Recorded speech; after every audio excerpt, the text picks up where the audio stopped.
you guys like good in-depth answers as much as possible because you guys are taking time out of your Tuesday to hang out. So I try to give you guys as much time if you guys ask questions. But Bob, the first one asking a question today, saying FJ Cruiser news. Well, none, unfortunately, right now. There was that kind of the baby Land Cruiser that people have seen, and Toyota is kind of flashing around, it seems like, both at that EV conference thing, and then now like with like Best Car Magazine or something like that, they're talking about that one as well. And then also in their newsroom the other day, they talked about like some type of baby Land Cruiser, but nothing with an actual FJ Cruiser right now. Overland Series says, what's up, John? How's it going? My Toyota pickup has an issue where the idle surges when the brake pedal is pressed.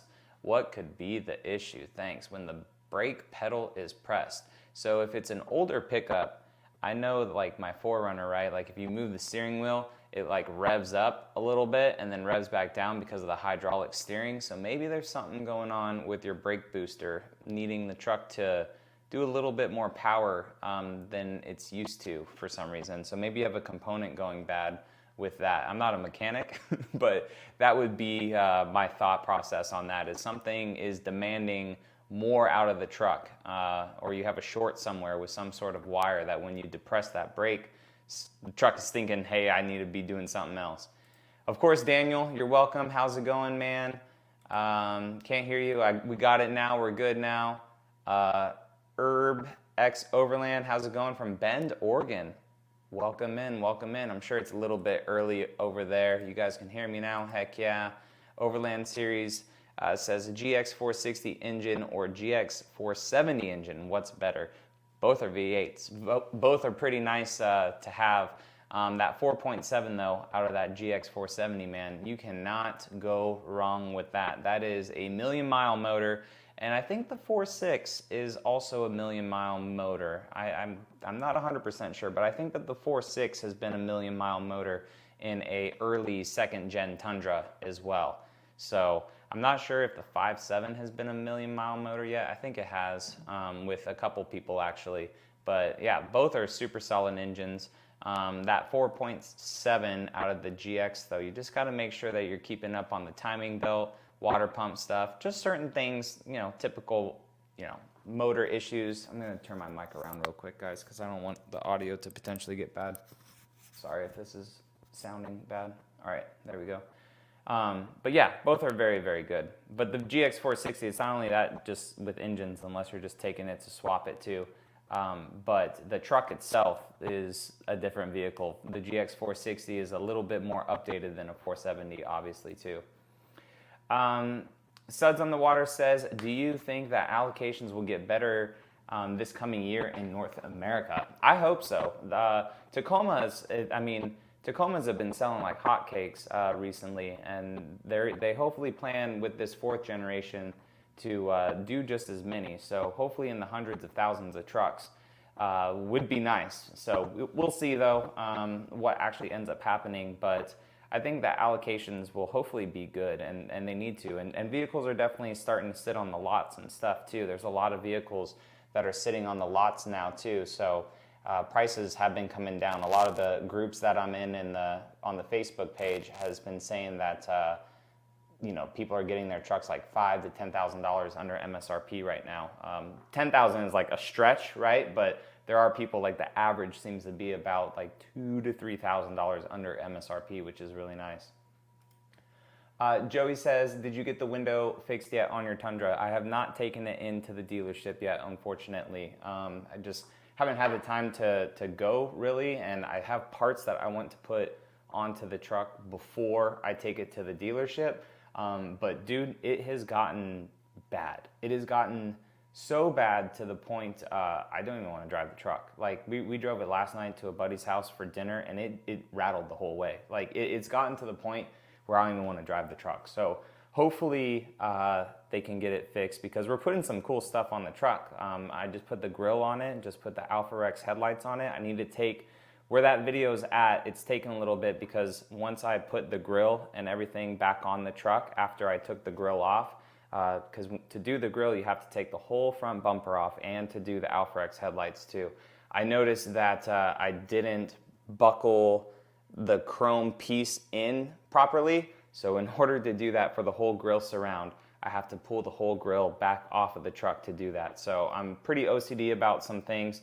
So I don't want to give you guys a video and have parts of the bumper off a little bit. So I have to redo everything that I just did for that video. But the lights perform very, very well. And I haven't hooked up the light bar and everything yet from the Rave grill, just because with my particular truck, I only have one blank spot inside my dashboard, on my dashboard. So I'm thinking about what I'm gonna do with that, because I also have ditch lights to put on the truck too. So there is like this S-Pod kit, or it's not really S-Pod brand, but there's like a multi-switch kit that with that leather piece on the Tundra on the left-hand side, you're able to put a like a panel switcher or whatever you call them, a gang switch basically thing into that, which would be nice. But no, have not gotten, to answer your question, Joey, have not gotten them fixed yet. I was gonna go to a different dealership and see if they could do it, but maybe going to my normal dealership that I typically go to, maybe they have a fix for it now, but it's unbearable. It is very, very bad. William says, curious if you know the different specs between the new 4Runner and Land Cruiser. They look close as far as size, not like the old one. So the new, if you go on Lexus's website for the GX, I'm pretty sure that they have the specs of everything for like the width and the length and the height and everything of that GX. I'm pretty sure that they do on there. The Land Cruiser is basically the same as that. So the Land Cruiser and GX are kind of a clone of each other size-wise. But I believe it's like an inch-ish longer than the 4Runner, a couple inches taller, and a few inches wider than the current 4Runner. So it's definitely a nice little in-between between the 4Runner itself and also the Sequoia. Emmanuel says, what are your thoughts on a TRD pre-runner Tacoma? I think it's cool. It's going to be a type of truck and a build that only like a certain amount of people would like. It's going to be a hit out in the West Coast, I think, because the West Coast is where pre-running is at, driving kind of fast, or here even in the East Coast, like in Florida where it's super flat, like a bunch of fire roads or pole line roads and stuff for people going fast. And then you have a rear locker, which is nice. And honestly, like if you have a rear locker in a truck, you can get through quite a bit of terrain that a four-wheel drive vehicle could do. So I think that the pre-runner's cool. I don't think it's gonna sell a whole lot, but I think that what the pre-runner is gonna do is open up the gates basically of people saying, hey, I like this small form factor of a truck, but I want it as a TRD off-road. So I think that Toyota's just trying to kind of feel it out, see what the demands and stuff are there, and then maybe the following year or the year after, for product longevity, throw a TRD off-road at that extra cab size, just a super small truck, TRD off-road, 6-foot bed, just the normal extra cab, and then you have the lockers and the front sway bar disconnect and the four-wheel drive. So I think that that is their play with doing the pre-runner first and then a TRD off-road. Any news on drive events for Tacoma? We're gonna be driving it in November. So in 3 to 4-ish weeks, we're in October right now. So yeah, it's November timeframe, but I'm not sure when the embargoes are gonna be lifted for our driving impressions. But that doesn't mean that I can't show you guys videos and stuff of it. So hopefully they have a whole bunch of trucks there to just walk around and record. We've seen quite a few Tacomas now, at least just colors, right, on the outside. And I've stopped making color videos because, I've just been posting them on Instagram and stuff. But at like the Overland Expos, a lot of people got to see the TRD off-road. That one was pretty nice. The one that, if you guys watch Toyota Jeff's channel, he literally saw the Tacoma that I want at the Overland Expo East festival up there. So it was a solar octane. It literally had all the gizmos and gadgets. Although it was an iForce Max, I'm not looking for an iForce Max right away. But that one showcased a black interior, a darker interior with moonroof and all that stuff. So, but at the drive events, I'm obviously gonna drive it, hopefully off-road it. Not sure what type of courses and stuff that they're gonna have for the Tacoma. But I will also just have a bunch of walk around videos and stuff too, because hopefully we'll have information about packaging, what comes with certain vehicles, what you can upgrade in certain vehicles too. So I'll try to showcase a lot of that for you guys. Ming says, another Tacoma question, how do you feel about the hybrid max motor on the new lineup of Tacomas going from a Golf R and really considering it next year? I think that well, iForce Max, but Hybrid Max is going to be the same type of concept, right? But for the Tacoma, it's going to be called iForce Max. I think it's going to be a ripper. It's going to have good low-end torque, and with the 8-speed transmission, it's going to be very good. When we were just driving the TX, and those videos are able to go live, our driving impressions tomorrow. I believe it's tomorrow. I need to double check. But the TX, I mean, it's like a Grand Highlander, right, in a way. And when I was driving the Grand Highlander, and it's a pretty heavy SUV, the Hybrid Max for that vehicle is very good. It's very good, and that's only with a 6-speed transmission. So however they do the Tacoma with an 8-speed transmission to really always be in that peak torque, I mean 465 foot-pounds of torque, like that's a lot for a little truck. So I'm gonna try out the normal iForce first, but then obviously if I really like the Tacoma platform, transition to an iForce Max Tacoma either next year or the year after that. Rumors, Daniel says, rumors of a manual 6th Gen 4Runner are exciting. I love my 2000 4Runner manual. So this is crazy. If you guys missed the video that I posted yesterday, there's been a lot of, like, not rumors circulating, but a lot of hearsay stuff. And then Tacoma or 4Runner 6G, I went over their site just to see if they had anything extra, and they had like an insider, right? Not really sure who this insider is. But it may be someone legit, because Tacoma 4G, which is one of their parent sites, they were one of the first. I think they were the first or something. I don't know how they got it, but when all the Tacoma information came out really early when we were in Hawaii, like their forum had it first. So I'm not sure if there's a leaker inside Toyota that's giving them that information or what's going on about that, but they seem to have a pretty legitimate source, I guess. I don't know. No one's texting me about it or anything, or Instagram DMs, but we'll see if any of it comes out true, right? But what I was very surprised about with their inside source is that the 4Runner would have a manual, because the 4th generation didn't have a manual transmission, the 5th generation didn't have a manual transmission. But then for the 6th to like bring it back somehow, I mean, it's cool for those that want it. I have honestly no desire for a manual transmission 4Runner personally. But for those that want it, then that's cool. And definitely buy it if you have been the one crying to have Toyota make something like that, then definitely be the one that purchases it for Toyota so they know that it was worth that, right? But yeah, those rumors talking about it having basically the same powertrain options as Tacoma. So we'll have an iForce with a 6-speed manual trans, and then you're gonna have the iForce Max option, and then just a normal iForce option with an automatic transmission. So that's gonna be really cool. I'm getting very, very excited about it. Daniel says, hopefully the Tacoma doesn't have engine issues like the Tundra. I hope so. Well, I hope not. That 2.4 that the Tacoma's having, it's in a lot of vehicles. Like that is going to be one of Toyota's volume engines. So hopefully, you know, powertrain wise, that Tacoma is going to be good. And if anything, it may just be some tiny fit and finish issues here and there, just like, you know, people have discovered with the Tundra. It's just crazy because I was talking about this the other day, just kind of frustrated driving the truck with the window rattling, right? Or the side window rattling. And it's like, how is this missed in the hundreds of thousands of miles that they put on trucks? But I get it that they have just a select number of trucks that they're doing all these things. They have gadgets everywhere. They may not be listening to those specific things. So they do R&D these trucks for a long time, like a very long time. But it's almost impossible to have a perfect truck, because then you start making stuff in volume and it goes out to the customers in hundreds of thousands of numbers. So then we're not like guinea pigs, but we are, you know, seeing issues that hundreds of thousands of people may have with the truck that a select batch of engineers and drive testers and all this stuff with a select number of trucks didn't realize, if that makes sense. So I know a lot of the Tundra stuff that happened early on, that was a third-party issue and stuff.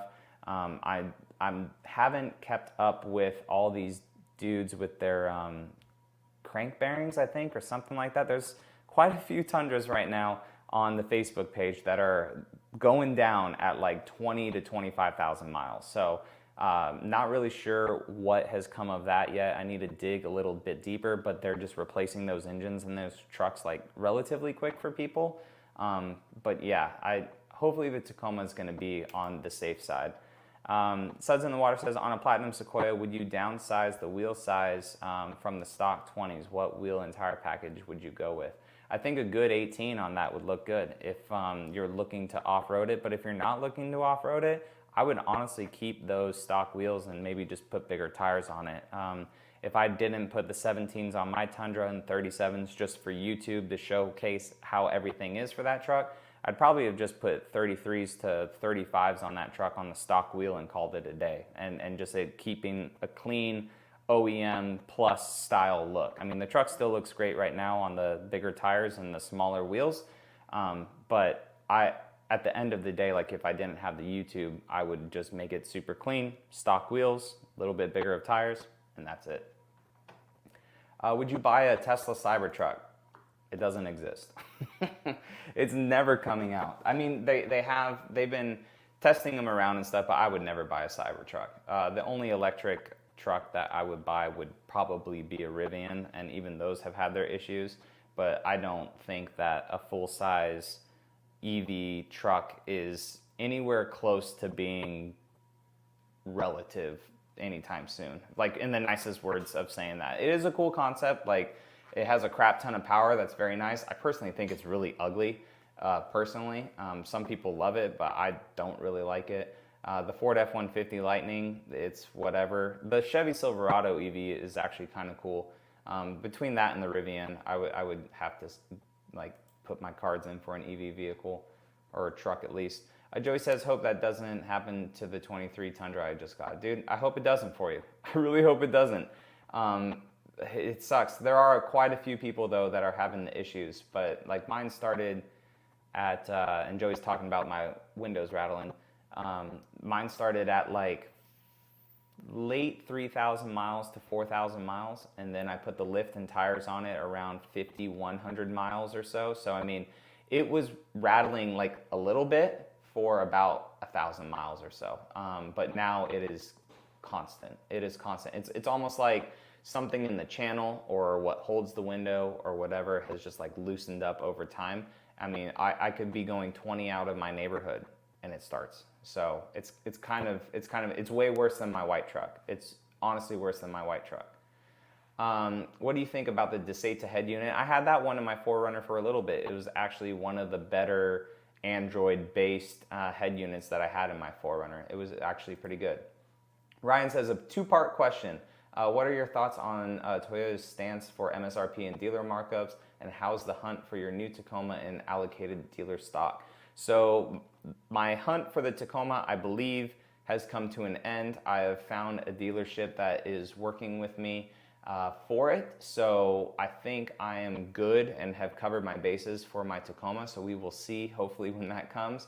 And as for Toyota with dealer markups, they kind of like avoid it sometimes. But I mean, at the end of the day, dealerships are private, right? They do still wear the name of Toyota, but they are all individually owned for the most part. I think certain regions are a little bit different, but all dealerships are individually owned. So it does stink because it starts to give a bad name on it, right? But hey, like I said earlier when this live started, there's trucks that are $2,000 under MSRP, $5,000 under MSRP now, some $10,000 under MSRP. So I mean, it's just the whole supply and demand thing. And if your truck, is around MSRP, and that's what all Tundras are, that means that your truck is going to hold value, hopefully, for if you were to sell it on the used market. Unlike Rams and Chevys and all that stuff that offer crazy incentives, that just hinders the price on the back end. So there is a blessing to higher consistent MSRPs, I guess, when you go to resale. That's how Toyotas hold their value for the most part. But yeah, there have been a lot of dealerships that gouged, but I would just not go to them anymore and just try to either write a review if they really did you wrong, right? Like, don't be a Karen and just like write all these reviews for no reason. But you know, if they really did you wrong, I would just write a review. And the less people that go to those dealerships, they'll realize what they did, and either they'll fail or they'll fix it and start offering stuff at MSRP or below if possible. Toyota Canada website, what are you talking about, Mr. Brad? I may have missed your question. Or are you talking about the 4Runner? Someone did mention in the video that the 4Runner, not allocator, what is it called? Configurator is live on Canada's website. So that's pretty cool if the 4Runner configurator is live over there. For the 4Runner, most options should pretty much be the same for US and for Canada. I don't really cover the Tundra or Sequoia on Canada's configurator just because it's quite different for some reason than the US, but I'm gonna take a look at that actually. Actually, you know what? For craps and giggles, let's catch up on comments. We're about 5 minutes or so. So the new 4Runner is going to be a Tacoma with the back closed in. That's what a lot of people are saying, Anthony, but it's hopefully gonna be its own thing as well. I'm gonna open up Toyota Canada, and we're gonna look at the 4Runner together.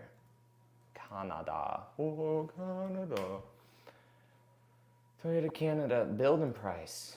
Let's see. Dang, this website is way different than the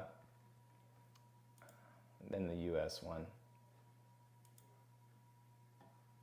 All right, so it does have that. All right, so if I go back into here, I believe I can present and share screen, Canada, share. I'm gonna pull myself over here so I can kind of see myself. Perfect. All right.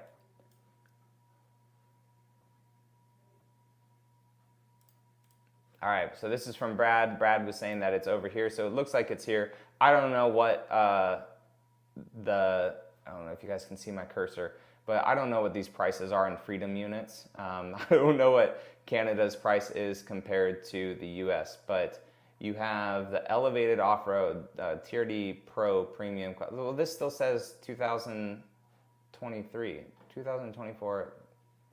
Yeah, so I don't know why this is on. Okay, all right. So now we have 2024 4Runner. Okay, so TRD available and TRD Pro. So if we look at the TRD off-road this year, build and price here.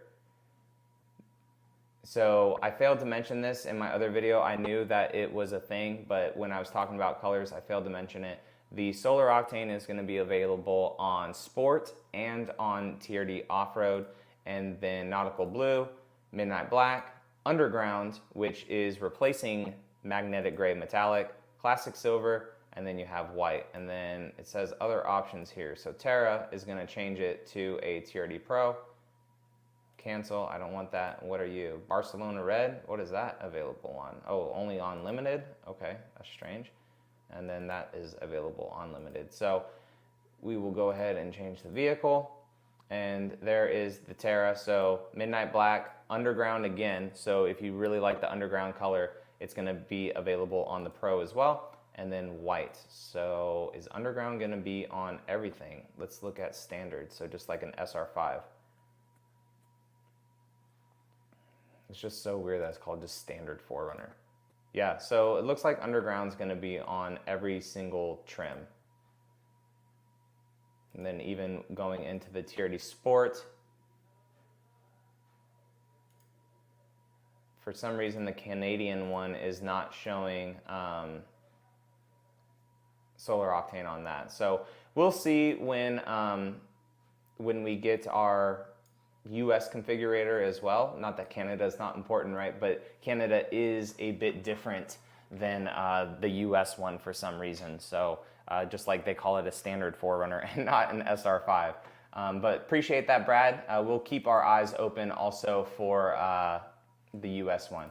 What do you estimate the 4th gen Tacoma being priced at? So there was a auto show where it had it starting at around 30 or 28, which is what the current one starts at. So I want to say maybe it'll be upwards of $1,000 more than the current one, because it has to keep competitive to the Ranger and the ZR2 and all that stuff. Because if we look at ZR2 prices and Ranger prices, they are pretty dang close to what the current Tacoma is. So Toyota's not just going to make a vehicle, have it come out, and then just be $5,000–6,000 more than the competition. Why would someone buy that and not buy the ZR2 or Chevy Colorado or the Canyon or whatever, right?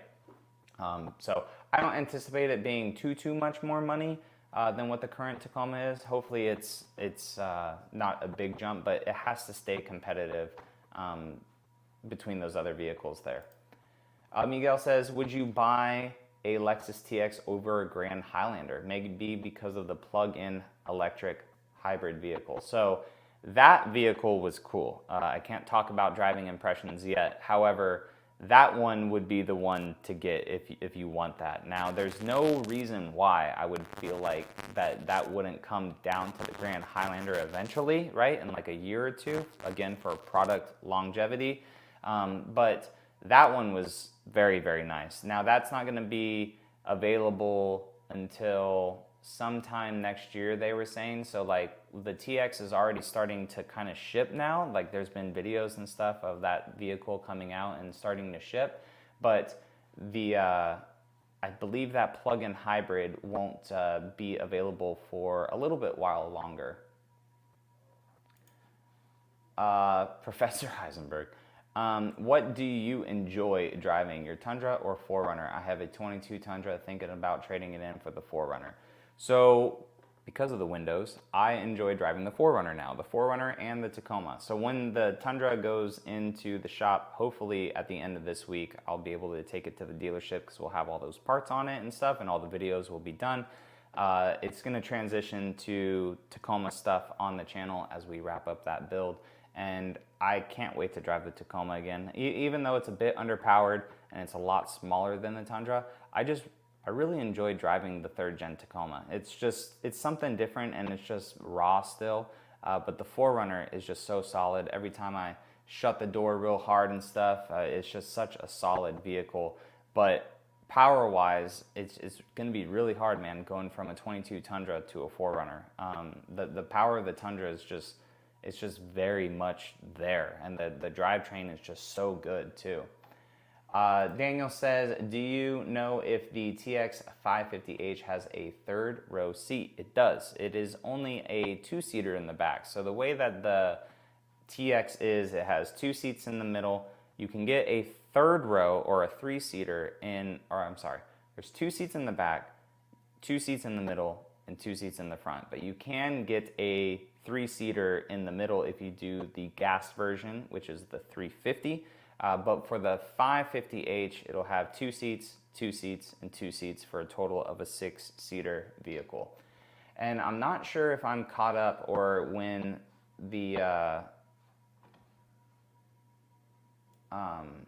when I had the screen going, but Daniel's question was the last question it shows from 7 minutes ago, and usually we're rolling with questions pretty good. So if you guys have some more questions, go ahead and put them in. But I'm going to go onto my YouTube right now just to see if this thing is messing up on me real quick. So I'm going to go to the live on YouTube and have 2 lives going at one time just so I could see what's going on with it. But for some reason, Daniel's question is the last one that is showing up. So I may have to refresh the screen if it is the only one. Oh, don't want to hear myself. Got it.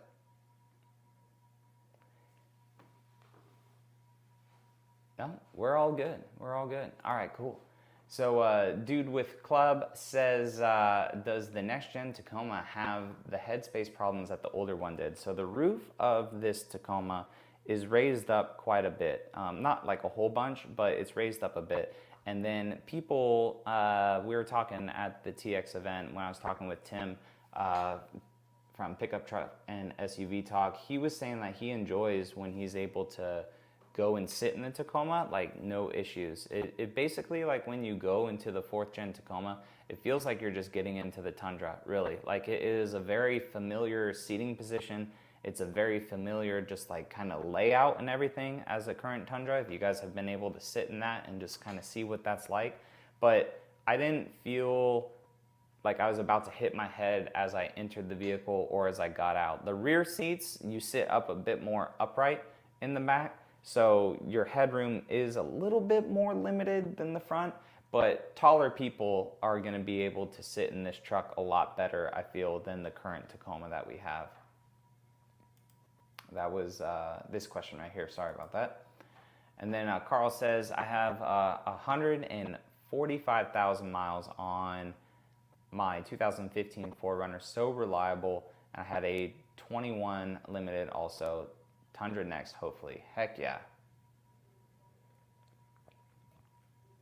Yeah, the 4Runner, man, the 4Runner will go forever. I only have, I don't even know what it's at. I think it's at like 35 or 36 or 37,000 miles on the 4Runner right now. And the Tundra is right at 8,000. And my Tacoma is at about 12. I think the Tacoma's at around 12.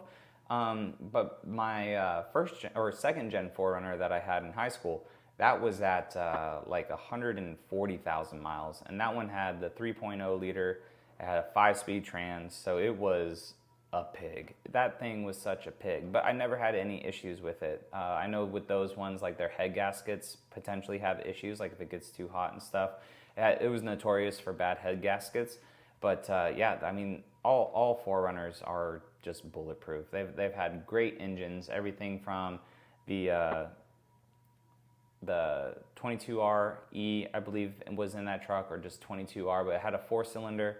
It had the 3.0, which was probably the worst engine of the bunch. It had the 3.4, the 4.7, the 4.0, just tons of good engines for the 4Runner. The only thing that was just lacking, like they were good engines, it's just when the 4Runner went to the 5th gen, it just got like a bit heavier and just very underpowered. And then the 5-speed trans is fine, but it never had like enough gearing and everything for when you start loading it down and putting stuff in it or towing with it or bigger tires. So it's a great stock vehicle, like when it's completely stock, but when you start adding stuff to it and everything, the engine starts to get pretty taxed. That's why, like, for the 4-cylinder that's coming in the Tacoma, right? Like, a lot of people are kind of against it. They would rather have a V6, but I mean, I don't know. We'll see how this 4-cylinder proves itself. But having an 8-speed trans and a 4-cylinder with a turbo making about the same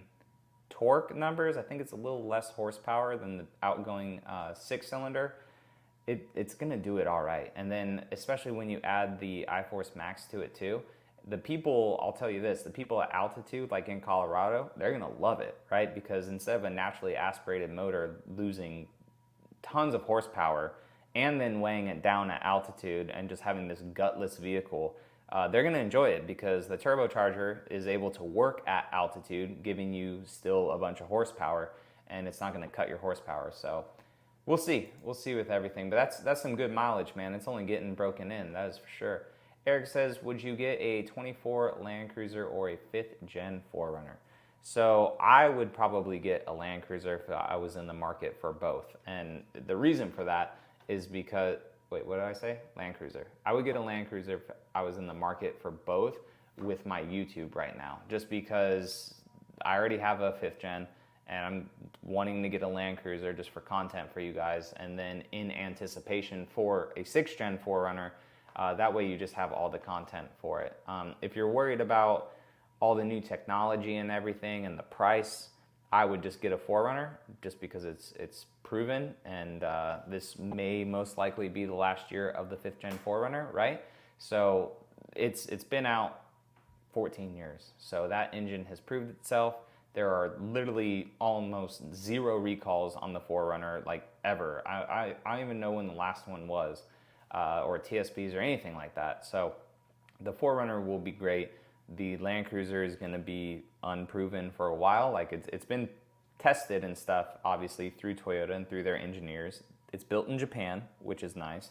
So hopefully that says something for when this vehicle comes out, but it's still, you know, unproven to an extent. So Eric, I appreciate that though, man. I hope I answered your question, dude. You don't have to do that, but that pays for some meat at the grocery store. That is for sure. Appreciate you. But yeah, I don't know. It's hard. The 4Runner always has a place personally in my heart, but if you want like the newest and most likely a better driving experience, I would do Land Cruiser. If you don't care about the technology and you just want something solid, you know, judging by your profile picture, throw the bikes in the back, have a window that goes down, whatever, then the 4Runner may be your bet for that. Patrick says, are we looking at weeks or months before we get 2024 Tacoma content? Dying to know how it drives with the new engine. So for driving, I would say months. But hopefully I have some more Tacoma information within the next few weeks for you guys, just to have on the channel. Because I don't like how, you know, if you have a reveal event, and, you know, I'm not in Toyota marketing for all this stuff, right? But I have gotten a lot of questions and a lot of comments like, where is this truck? So it's kind of crazy how like when it comes out and stuff and all this hype is around it, and at least now it's been at the Overland Expo, so some content has been able to come out for it and stuff too, and then we got pictures of Terra and everything. So I mean, there is some content for it. I just wish that they were a little bit closer together to have a bit more content for you guys. But whenever we have information about it, I'll be able to tell you guys, hopefully. Yeah, Mike says 230,000 miles on a V8 4Runner. Finally time to throw some parts at it. Yeah, right? No kidding. That's awesome. Stray Faces says, what's your take on the new Land Cruiser versus upcoming 4Runner? It seems like the 4Runner is going to follow in the Tacoma's footsteps with all familiar trim levels. Yeah, so in my video yesterday that I made talking about the some of the rumors for the 6th gen, it's going to maybe be like more rugged and more edgy, because right now like the 4Runner plays two roles. It can play a typical family SUV, or it could play like a rugged off-roader. It's just how you want to build your 4Runner, right?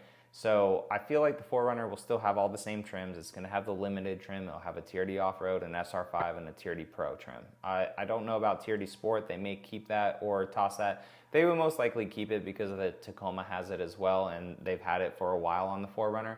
So, I mean, it'll most likely have an all-wheel drive system for the Limited and also potentially the TRD Sport, just because the Tacoma has an all-wheel drive system in its Limited, so it is totally capable with that platform, right? Especially if you just put a 4Runner right on top. And then the other trims, they just follow suit into that. And the 4Runner will probably be a little bit smaller, and then you have the Land Cruiser, and then you have the Sequoia. So that'll hopefully be pretty good with that. And if anyone's going to have multiple different like body on frame SUVs, it'll be Toyota, because they still have cars, they have plenty of cars, they have plenty of crossovers, and they all sell, which is crazy. Jared says, remember fam, we riot if no back window. Heck yeah, we do. I was going to say more on my video, right, but still got to stay monetized with that. But yeah, we need that back window to stay there. That is freaking, yeah, we have to have it stay there. I own a 5th gen, and I honestly don't know which one we'll eventually go for. Yeah, it's tough. I mean, especially too, like with the Land Cruiser coming out, it's going to be here like next year, early next year and stuff. And if we start getting rumors of the 4Runner, if the 6th gen is coming next year, if we start getting rumors about it like around that same time, right, it's going to be tough. It's going to be tough because Toyota will be trying to like launch a Land Cruiser, and then depending on if the 4Runner does come and like when certain rumors and like teasers and stuff start, I don't know, it may hinder Land Cruiser sales, because those are potential buyers that they're like, oh no, I'm just gonna wait for 4Runner. I don't know. Interesting to see how they're gonna play that. If the new 4Runner isn't built in Japan, I'm out too. So we need it built in Japan, and we also need the rear roll down window. Yeah, I'm not sure where it's going to be built, because if it shares a lot of characteristics as Tacoma, it would make sense to do it around the same area. But if you look at the plant in Mexico, it's pretty much tapped out from like what I've seen and with research, unless they're building like it to be bigger at some point. But the Land Cruiser, it's built at multiple plants in Japan, and it's going to be on that same TNGF platform that everything else is on, and it's going to have the same engine and stuff too, most likely that the 4Runner will do. So it could be built at either place. Just because it shares a lot of stuff with the Tacoma, it may still be built in Japan. We don't know yet. Nope, not yet, Carl. So I answered this question a little bit earlier. Joey asked it, I believe. I haven't taken it to the dealership yet. Hopefully it'll get there this Friday. I have a few more parts to put on it that I just want to get recorded and done with, because if they have to have the truck for like a week or 2 weeks, because I'm going to a couple events, as this title is, I'm going to a couple events at the end of October into November. So if they have to have the truck for a few weeks or so, like I just want all the parts and stuff on the truck and all the recording done. That way, you know, it's not on my mind if the truck is there and then I have parts to still install, and then I'm at these events and stuff keeps getting delayed. But we drove it, my Tundra, we drove it last night to a friend's house for dinner, and it was honestly, like, I may be over exaggerating, I don't know, but it's gotten bad, like to the point where I don't even want to drive the truck. And then my key fob doesn't work now, and I posted on the Facebook page about that, and some people said it may just be dead, which is crazy because it's only a 6-month-old truck, but you know, who knows, maybe the battery is just a bad battery. But like the 4Runner's battery is 7 years old in that remote. The Tacoma's is like 2 years old, whenever that battery was for that Tacoma, because it's a 2022. So that battery's like 2 years old and it works perfectly fine. So there have been people in that chat or on that Facebook page that said, yeah, mine died at 4 months, mine died at 6 months, mine died at a year. And I didn't think anything of it because like I didn't think that it died, because my last truck had for a year and both key fobs worked. This one I only have one key fob still, so I couldn't like test it with another key fob.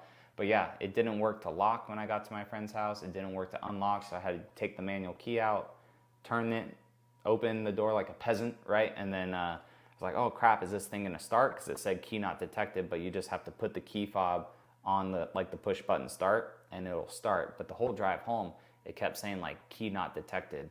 So that was kind of annoying, but I popped it open to see the battery. I don't have that size battery, so I just need to get one of those from the grocery store tomorrow. But hopefully the Tundra will get fixed, hopefully. Full Senate Off-Road says, I really hope that the 6th Gen 4Runner looks like the one in the thumbnail of a different video. A different video as in my video or someone else's? I think it would look cool if it's somewhat close to that. Hopefully the front is a little bit different, because that front looked exactly like the Tacoma. Not that the Tacoma is a bad front end, but I want it to look more angled down at the bottom like the 4Runner does. And then even that talk too from that trusted source about the C-pillar being a little bit more upright. I hope that the C-pillar kind of stays like 4Runner-esque though, like a little bit slanted, just a little bit, because that's a characteristic of the 4Runner. Did you answer the question, Full Send also says, about the GX versus Land Cruiser possible pricing? So the GX is definitely going to be a lot more than the Land Cruiser. Some people that were at the Overland Expo East were saying that it'll start like low 62s when they were talking with some people up there. So if it starts in like the low 60s range and the Land Cruiser starts in the low 50s or mid 50s, talking like $8,000 to $9,000 difference, which sounds about right. So let's just round up to 10, and then the Overtrail is obviously going to be a lot more than that. So probably in the 70s to mid 80s or into the 80s or so for the Overtrail.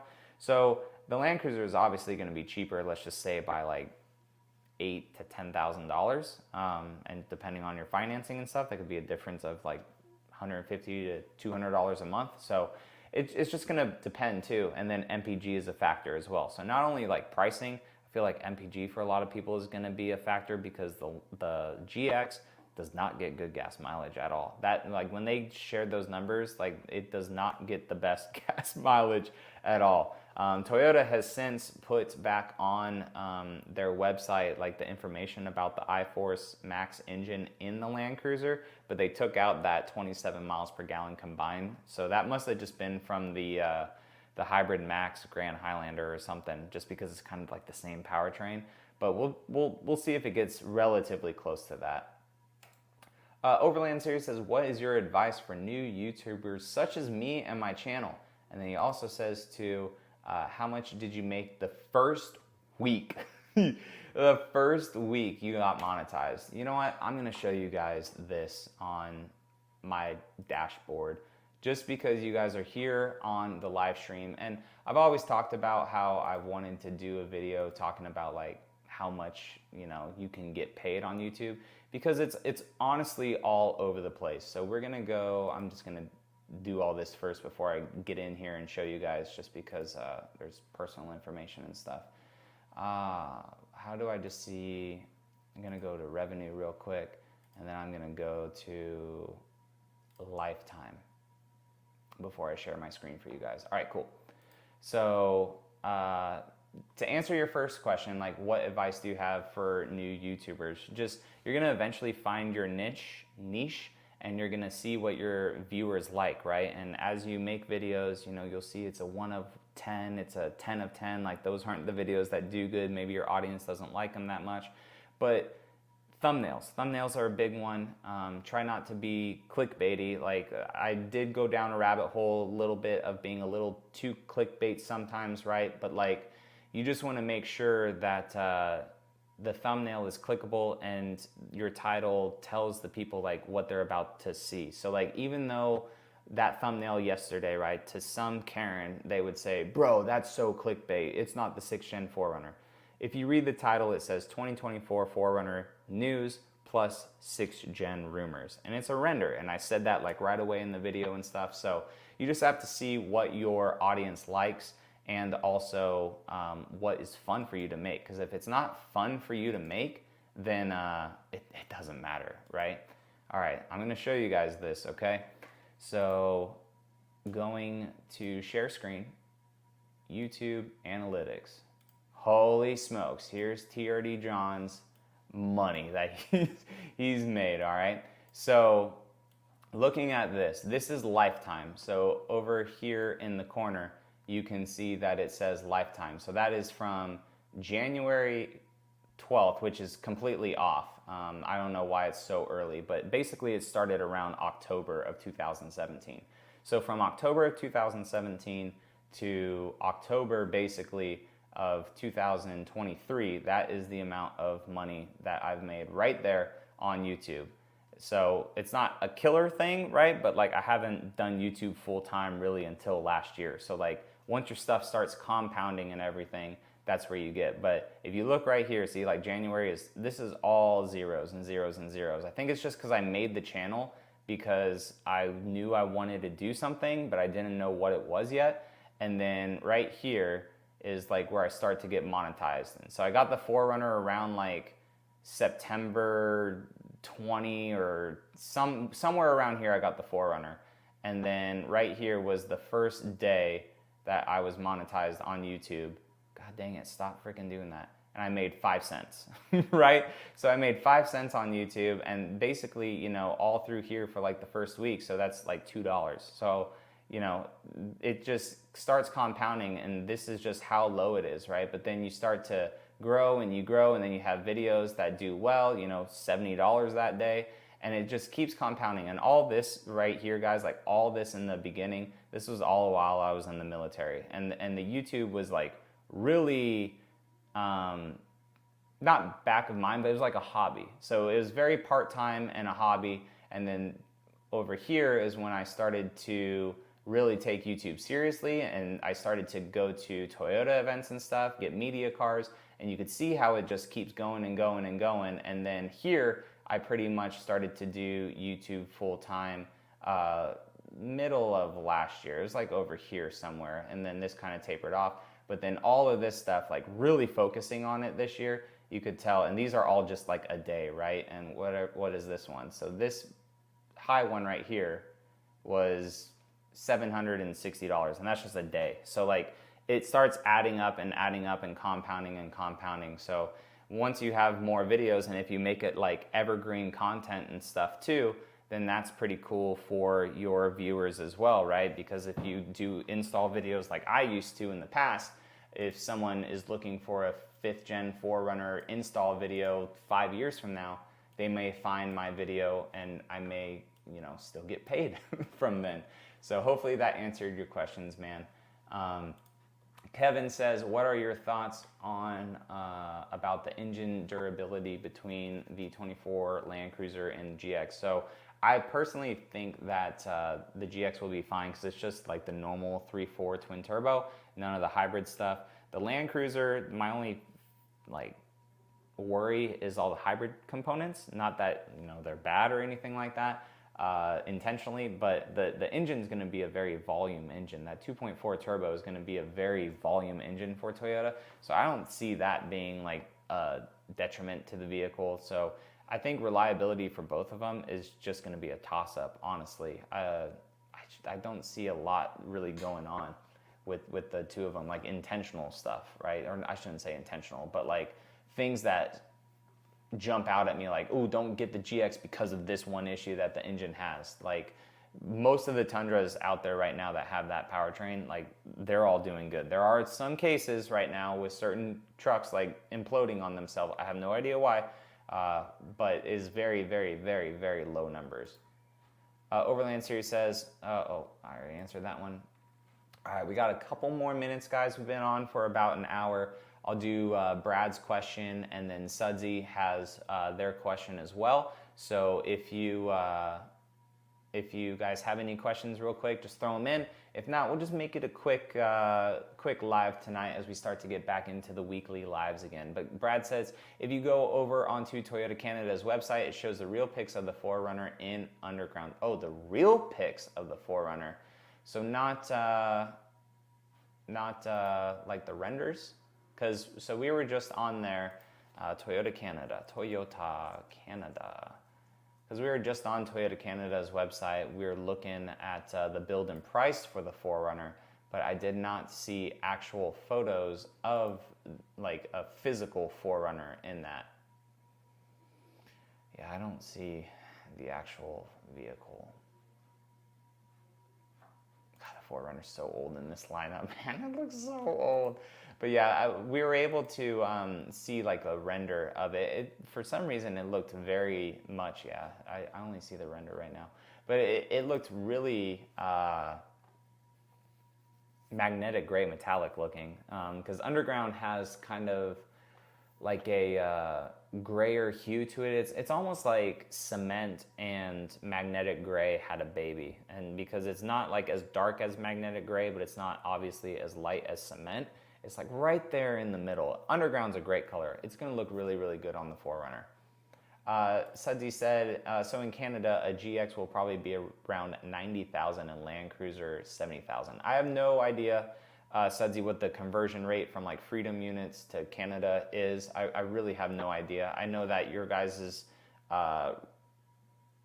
dollar or loonies, whatever, the Canadian dollar has gone like up a lot, like for what pricing is. So I don't know exactly what the exchange rate is for that, but whatever $55,000 is right now in your guys' exchange rate, I would just go for that for the Land Cruiser starting price, and then like low 60s for the GX. So I'm not exactly sure what your guys' exchange rate is. And then Overland Series says, thank you so much, trying to get my channel more known for better viewers. 485 subscribers right now after the first year. Heck yeah, dude, that's freaking awesome. I'll check out your channel too after I get off of this live too, just to like see consistency and stuff, and just like what you're posting and stuff. And if you like short form content, you can totally have a short form content channel. Like instead of it being long form content, if you like shorter stuff too, you can just focus on short form stuff as well. But just make sure it's, you know, somewhat interesting. And when you're editing the video too, like I need to do this a little bit more often, and I have been doing it. Like that 4Runner video I posted yesterday, it was 7 minutes, and by the time I was done editing it, it was down to 4. So is that good for the algorithm for YouTube to push that video and stuff? No, it's not, right? That video would probably have double the views that it has right now if it was over 8 minutes, because YouTube would have pushed it out to more people. There was not 8 minutes worth of stuff to talk about in that video, so I didn't ramble on for my viewers. So just what I'm getting at is keep the video interesting and concise too. Don't ramble and ramble and ramble, because then people will just click off. They don't want to deal with it anymore. They don't want to see it. And then that hurts as well. So the thumbnail, make sure it's engaging, one, for people to click on it. Make sure it's interesting for people to watch it. And if it's super interesting, for people to share it and comment and smash the like button. The like button means a lot too. Eric says, thoughts on price coming for the Tacoma or Tundra Trail Hunter.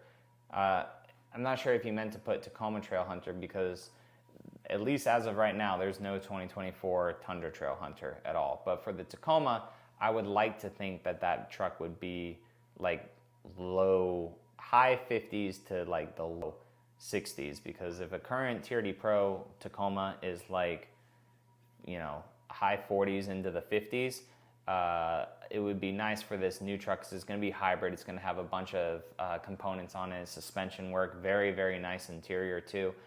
If it's like high 50s for that Tacoma to like very low 60s, I think that would be ideal. Because again, you got to think about it. Like, what's the Colorado ZR2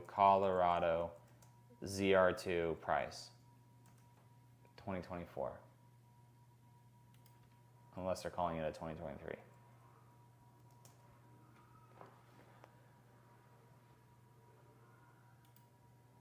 What does this truck start at? Oh my gosh, Chevy, I don't want to build it, bro. ZR2, holy crap.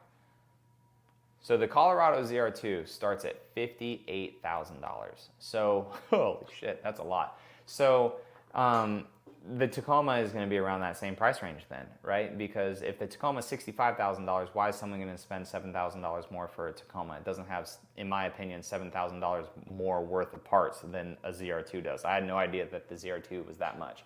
But it's a next generation vehicle, right? So, I mean, it makes sense if it's around 58 to like very low 60s, just because if Toyota thinks that it has more stuff on it, then they may warrant that. Heck yeah, man. I appreciate that. I appreciate that a lot. Can we all admit that it's not a true 4Runner if it doesn't have a drop top? I mean, I don't know. Like, that is very, very hard to say. That would be like the same as the Land Cruiser too, right? Because of the early models of the Land Cruiser. But like, I don't know. Like, don't get me wrong. I want a first-gen 4Runner. I want it to be fully restored tastefully, and it's going to be a beach cruiser for me, right? And I'll be able to take the top off and all that stuff. But like, that was really only the first generation of 4Runner. And then the second gen, hard top, could not take it off. Third gen, fourth gen, fifth gen. So I mean, like, it's been 4 gens that haven't had that since the first gen. And even with the first gen, like, it came as a hard top as well. And then, you know, you would take it off. Whereas, you know, the Land Cruiser, it was very Jeep-like as well. So that's hard. I would say it's not a true 4Runner if it doesn't have a rear roll-down window. That would be the staple, really, for it to have, just all the windows rolled down as it's had since the first generation. So that's really a piece that has stayed with the 4Runner. I mean, don't get me wrong. If Toyota says, hey, it has a removable hardtop, here's the 4Runner. Okay, cool, that's fine. I'd be all about that. Bo says, what do you think about the new Ranger Raptor? So I think that the Ranger Raptor is the only cool Ranger, personally. I don't like that America gets the Ranger after the rest of the world, and then Americanized with our standards of like emissions and all that stuff. Because like, when the Ranger first came out, we're like, oh, this is the same thing that has been in Australia forever. And then like with the refresh with the front, it's like, oh, this is the same thing that's been out forever. So the Ranger Raptor though is cool. I mean, it's a big, powerful engine, just like the Ford Bronco Raptor. Big, powerful engine. The suspension components are great, but I'm not a fan of the Ranger. I like the Bronco more than the Ranger. It's just, I've never really, for some reason, been a fan of the current Ranger that is out there. I would rather buy a Colorado than the Ranger. Like, the Colorado is up there for me. The brand new Colorado is really, really up there for me in the mid-size truck. Usually you can add about $8,000 to $10,000 for California prices. That's why you gotta get out of that state. That's what I did. I lived in San Diego. Oh, it looks like Overland Series, you're in San Diego. San Diego has great off-road trails. So I grew up there. I lived there until I was 20, born and raised. But yeah, I lived there, and then Arizona, and then made my way out to Florida. But yeah, I mean, California is great. Like, I can talk crap on California because I'm from there, right? But it is very expensive, and people just still pay the prices. So I mean, it's what you get for nice weather, right? Like, just for us in Florida, we get hurricanes, so that's the paradise tax. California, you get earthquakes and legitimate tax and gas tax and all that crap there. But the scenery, to be able to go to the beach, the mountains, the desert, all in one day. Tons of incredible Mexican food and any food, culinary food out there, because California is such a melting pot, especially like Southern California as well. Yeah, but you pay for it, that is for sure. And yeah, I mean, fair enough, it is true. Like, I would like for the 4Runner to have that. Cool, why not, right? But if it's like windy and it like makes a bunch of noise like the Ford Bronco does, then I don't know, because there is like those creature comforts now that people do like. But maybe that's the way that they upgrade into the Land Cruiser. If they don't want a noisier vehicle like that, you know, is reminiscent to a Jeep or a Bronco and stuff, maybe they go to the Land Cruiser or to the Sequoia. So, but yeah, Tundra off-road video soon. I will be taking the Tundra to this little spot that we have a state forest near us. And it's Florida off-road, so I mean, I'll get some good pictures and some good reels and stuff of the truck, but it's not going to be like crazy off-road with that Tundra. The only way I would off-road that Tundra, since Overland Series, you're from San Diego, is if I was able to bring the truck all the way out there and go to like the sand dunes with it. It's wide and it's open. It's a full 4-door truck. It's a 6.5-foot bed truck. I am not about to put that truck into the middle of trails here in Florida, because that is pinstripes and dents and everything just waiting to happen. And I'm not going to deliberately do that with that truck. But if I drove it all the way out to the West Coast, I would definitely go out to the desert with it where it's nice and wide open for that truck. Is there a Toyota announcement event, or us just hanging out tonight? So more events planned. The title of this, and we're about to actually wrap up low res, is I'm going to be going to Destination Outdoor at the end of the month, or towards the... When is it? Is it coming first? I think it is coming first. Yes. So I'm going to be going to Destination Outdoor. It's in North Carolina. That is from, I think it's the weekend of the 28th. So I'll be doing that and filming a bunch of vehicles and stuff. We're going to kind of like do like a little road trip up there with some Toyota vehicles. It'll be really cool.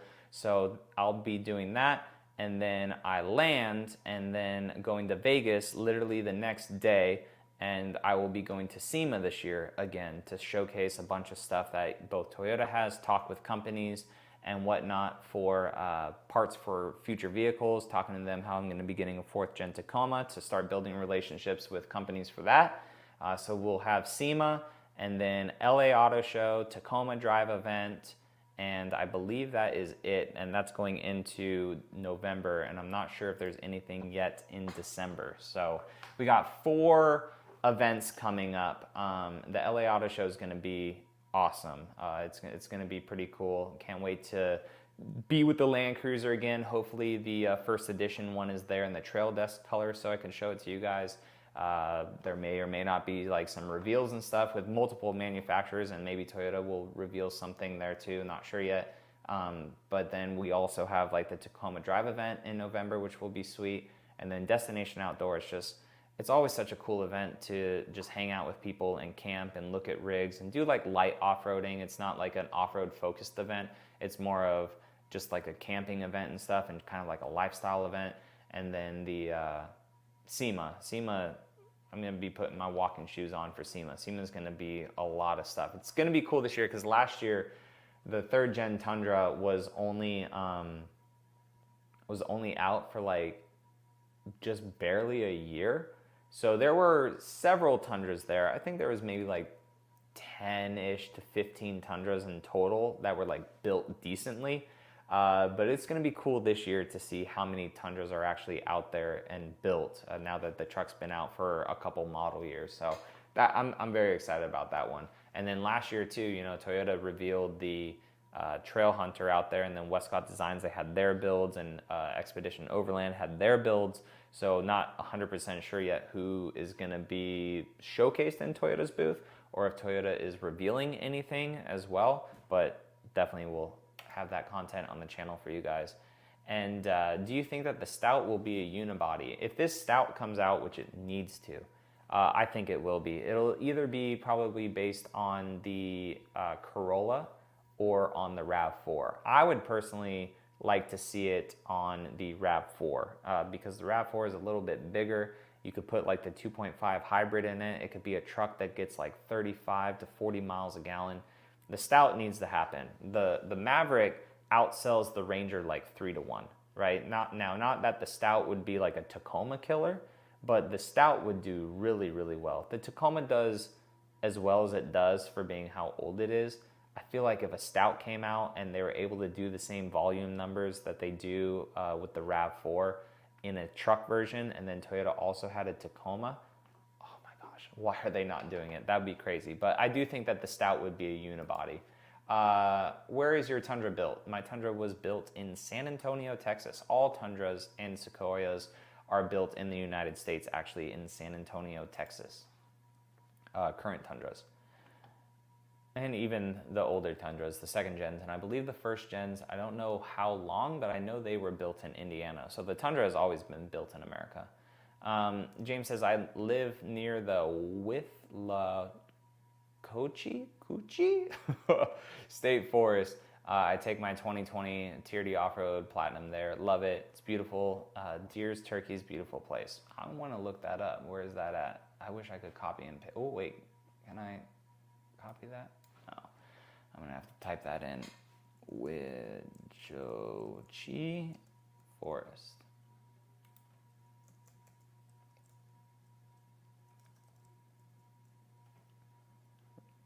River. Where is this at? Oh, you're down near below Ocala area down there. Okay, cool. Yeah, that looks nice up there. And you got water and everything near it too. That's a pretty sick spot. Yeah, State Forest. Yeah, so that's not that far from Tampa. Maybe like an hour and a half or so. Because we're looking to go down that way, and I'm going to need some off-roading spots and spots to hang out with people and take photos of things too.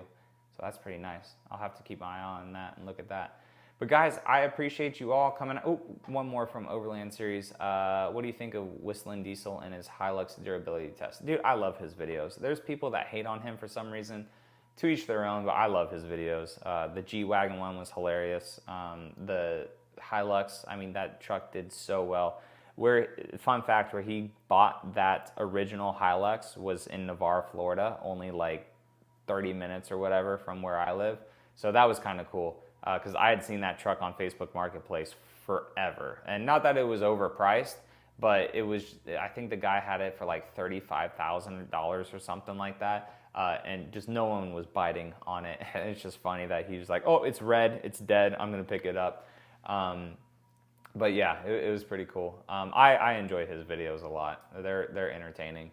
Look me up, we can meet there. Heck yeah, dude, I definitely will. Hopefully we get down there around sometime next year. We'll see. Hopefully like Q1 or Q2 of next year.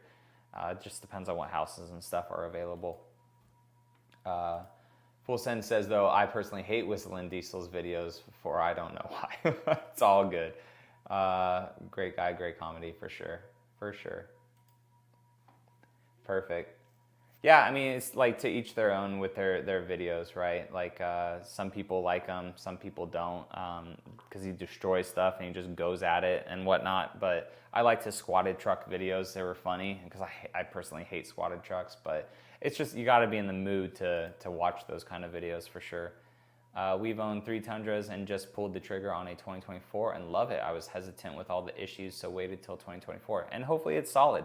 That's freaking awesome. And just keep track with us as well in these videos and stuff too, or on the live streams, or if I post something about my truck, if I have issues with it and say, hey, mine is at this many miles, it's still good, then that's awesome. I know there's great trucks out there, and I know there's, you know, good trucks that have a little bit of issues, and then some people unfortunately get lemons, but I hope that yours is gonna be good. And then yeah, Full Sense, and he's overrated, not interesting, he really destroys things. I get why people like him, just don't. And that's perfectly fine, right? That's the beauty of YouTube is there's tons of videos out there. I mean, there's people that for some reason they comment on my videos and they're all like, I hate your videos. I'm like, cool. Why are you watching them? Go somewhere else. Like, I don't need those people to watch, right? Like, I just want good people to watch the videos that have a passion for the vehicles like I do, and that's it. So, I mean, I don't know how many times I get comments be like, your video was horrible, I'm never gonna watch again. Cool, go. I mean, tell me why it was horrible so I could do better next time, but if you just wanna be like that, adios, it's all good. See you later. All right, last question from Adventure Time. Any idea on payload numbers for the Land Cruiser? Don't know payload numbers yet. I believe they told us tow ratings were around the 6,000 pound range for the Land Cruiser, but excuse me, don't know exact payload numbers. Hopefully that will come a little bit later with our drive event. Usually with the drive events and stuff, they give the payload numbers, the exact pricing for certain things, packaging and all that stuff, but no payload numbers yet. Even like on the Tacoma, they only gave us payload numbers, I think for like 1 or 2 of the models, but not every single model. So, but guys, I appreciate you all coming out on this Tuesday. You guys have a great rest of your week. I don't know really what else to finish that with, but I appreciate you all for coming out, and have a great rest of your week. All right, guys.